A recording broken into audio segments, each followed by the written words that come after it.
जय हिंद साथियों। आज हम इकोनॉमिक्स में मनी को पढ़ेंगे अर्थात मुद्रा को। देखिए मुद्रा होती क्या है। मुद्रा वो है जो मुद्रा का कार्य करे। ठीक है, नहीं समझ में आया? नहीं समझ तो बता रहे हैं। देखिए मुद्रा जो है ना, ये विनिमय का माध्यम है, ठीक, अर्थात मीडियम ऑफ एक्सचेंज। आगे समझाएंगे। देखिए एक थी हमारे यहाँ वस्तु विनिमय प्रणाली, जिसको हम बाटा सिस्टम कहते थे। आज से बहुत पहले तो नहीं, लेकिन कुछ समय पहले अगर आप जा रहे हैं, जब हमारे देश में मुद्रा नहीं चलती थी, उस समय बाटा सिस्टम ही चलता था, जिसको हम वस्तु विनिमय प्रणाली कहते थे। इसमें होता क्या था ना, इसमें वस्तु के बदले वस्तु का लेन देन करते थे हम। जैसे मान लीजिए आपको गेहूँ चाहिए और मेरे पास चावल है, मुझे जैसे मेरे पास चावल है, आपके पास गेहूँ है, आपको चावल चाहिए, मुझे गेहूँ चाहिए, तो हम क्या करेंगे, अपना चावल आपको दे के आपसे गेहूँ ले लेंगे। ठीक है, तो यही क्या कर, मुद्रा तो थी नहीं उस समय, तो यही वस्तु का आदान प्रदान या लेन देन होता था, राइट। अच्छा, इसकी कुछ कमियां भी थी। देखिए बाटा सिस्टम की कमियां क्या थी। पहली बात कि कह रहा है आवश्यकता का दोहरा संयोग था इसमें। जैसे मान लीजिए मेरे पास केला है, ठीक है, और आपके पास आम है। मुझे आम चाहिए और आपको केला चाहिए, तब तो ठीक है। लेकिन हो सकता है कि आपको केला नहीं चाहिए लेकिन मुझे आम तो चाहिए, तो मुझे ऐसे आदमी को ढूंढना पड़ेगा जिसके पास आम हो, जो मेरा केला ले ले और मुझे आम दे दे। तो वही कह रहा आवश्यकता के इसमें दोहरा संयोग, ठीक है। अब बात करें संचय का अभाव। अच्छा, मान लीजिए जो वस्तुएं आज इन आसमान वस्तुएं होती हैं, जैसे आज मान लीजिए आपने गेहूँ रखा, तो इसको 10 साल के लिए आप स्टोर तो कर नहीं पाएंगे, कहीं ना कहीं खराब हो जाएगी, तो संचय का भी अभाव होगा इसमें, ठीक है। और भविष्य में भुगतान भी नहीं कर पाएंगे। जैसे मान के चलिए किसी घर शादी पड़ी है, ठीक है, वो 4 साल 5 साल बाद अगर शादी पड़ी है, ठीक है, तो आज अगर कोई सामान अगर सोचा है कि रख दे 5 साल बाद, तो खराब हो जाएगा वो। इसमें क्या भविष्य में भुगतान का भी दिक्कत होती थी। तो बाटर सिस्टम ने बताया क्या था कि वस्तु के बदले वस्तु का लेन देन होता था। इसकी कमियां हमने आपको बताई कि आवश्यकता का दोहरा संयोग, ठीक है, दूसरा संचय का अभाव, और तीसरा हमने बताया कि भविष्य में भुगतान का अभाव था, राइट। अब हम बात कर लेते हैं मुद्रा के कार्य की। देखिए फंक्शन क्या होता है मुद्रा का। मुद्रा जो है ये विनिमय का माध्यम है, ठीक है, और मूल्य का भी मापक है। मूल्य का संचय कर सकते हैं इसमें, और भविष्य में भुगतान का माध्यम भी है। समझिए विनिमय का माध्यम, जैसे मान लीजिए मुझे कुछ वस्तु चाहिए, या मुझे सेब चाहिए, मुझे केला चाहिए, तो मैं क्या करूँगा, उसको मुद्रा दे दूंगा, मतलब पैसा दे दूंगा और वो मुझे दे देगा, ठीक है। और उसे अगर मान लीजिए मैंने केला लिया किसी दुकान से, मैंने उसको पैसे दिए, अब उसको अंगूर लेना होगा तो उसी पैसे जाकर अंगूर ला देगा। तो यही क्या है, विनिमय का माध्यम हो गया, ठीक। अब हम बात करते हैं मूल्य का मापक कैसे है भाई। जैसे मान लीजिए कोई चीज़ आज 10,000 की है, ठीक, 5 साल बाद हो सकता है उसकी कीमत 2,000 रह जाए, तो उसकी वैल्यू को भी तो ये माप रही है ना। तो वही कह रहा है कि जो मूल्य का मापक है मुद्रा। अच्छा, मूल्य का संचय कैसे, आज अगर हमारे पास पैसा है तो इसको हम बैंक में अगर जमा कर देते तो इसको हम संचय भी कर लेते हैं। और भविष्य में भुगतान का माध्यम है, कैसे है, क्योंकि आज हमने पैसा जो जमा किया भविष्य में से भुगतान भी कर सकते हैं।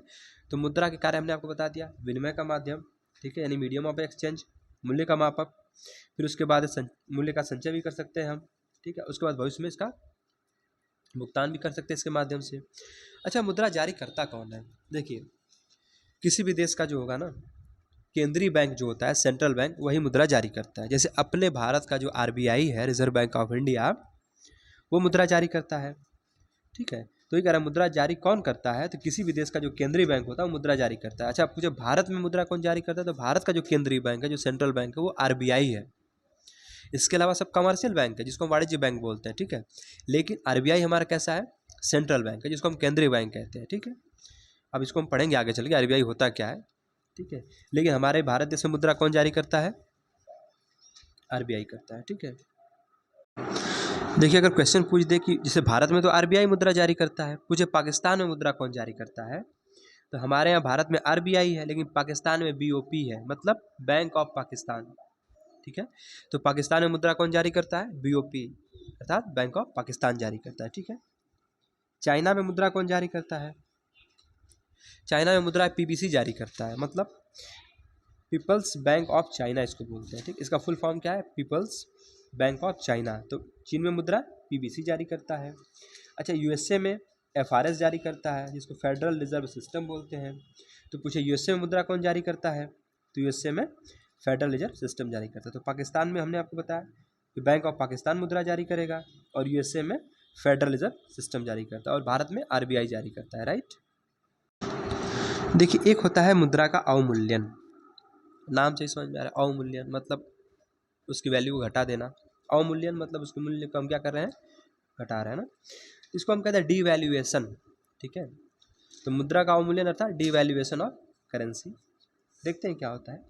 देखिए सरकार किसी मुद्रा के सापेक्ष अपनी मुद्रा के मूल्य में कमी करती है। हमने आपको क्या बताया है कि अपनी मुद्रा में इसकी वैल्यू को क्या करेगी, कम कर देगी सरकार। तो कह रहा है सरकार जो है ना किसी मुद्रा के सापेक्ष, जैसे मान लीजिए अमेरिका में डॉलर चलता है, उसके सापेक्ष हम अपने मुद्रा के क्या किए, मूल्य को, वैल्यू को घटा दिए, तो ये हमारी मुद्रा का अवमूल्यन हो गया। तो कह रहा है सरकार किसी दूसरी मुद्रा के सापेक्ष अपनी मुद्रा के मूल्य में कमी करती है तो उसे मुद्रा का अवमूल्यन कहते हैं। अच्छा, अवमूल्यन करने से फ़ायदा क्या होगा, जो निर्यात है ना, जिसको हम एक्सपोर्ट बोलते हैं, ये बढ़ जाता है, और जब एक्सपोर्ट बढ़ेगा तो विदेशी करेंसी हमारे पास आएगी, समझ रहे हैं, तो इसीलिए मुद्रा का अवमूल्यन किया जाता है।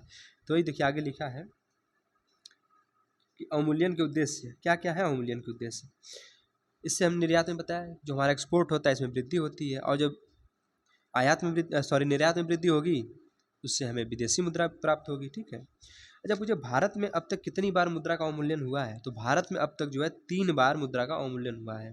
कब कब हुआ है उसको भी देख लेते हैं। देखिए जो पहली बार हुआ था ये हुआ था 1949 में, ठीक। उस समय जो पीएम थे जवाहरलाल नेहरू जी के समय हुआ था, ठीक। तो जिसमें प्रधानमंत्री कौन थे, जवाहरलाल नेहरू जी थे। फिर उसके बाद हुआ 1966 में लाल बहादुर शास्त्री जी के समय पे, और फिर हुआ 1991 में, ठीक। 1991 में कौन थे हमारे, सीवी चंद्रशेखर आज़ाद थे, ठीक है। तो ये हमारे उस समय के पीएम थे। जो 1991 में हुआ था ना अवमूल्यन, ये 2 चरणों में हुआ था, ठीक है।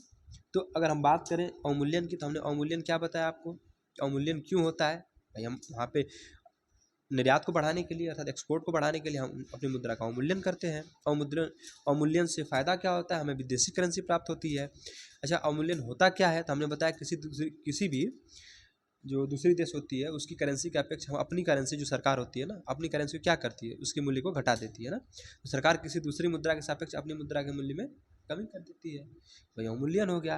अच्छा, अब तक भारत में कितनी बार डिवैल्यूएशन हुआ है, तो अब तक 3 बार भारत में डिवैल्यूएशन हुआ है। पहली बार हुआ था 1949 में, उस समय प्रधानमंत्री कौन थे, जवाहरलाल नेहरू जी थे। फिर हुआ 1966 में, लाल बहादुर शास्त्री जी थे। फिर उसके बाद हुआ तीसरी बार जो हुआ 1991 में, जो कि 2 चरण में हुआ था। इसमें प्रधानमंत्री कौन थे, सीवी चंद्रशेखर जी थे, राइट।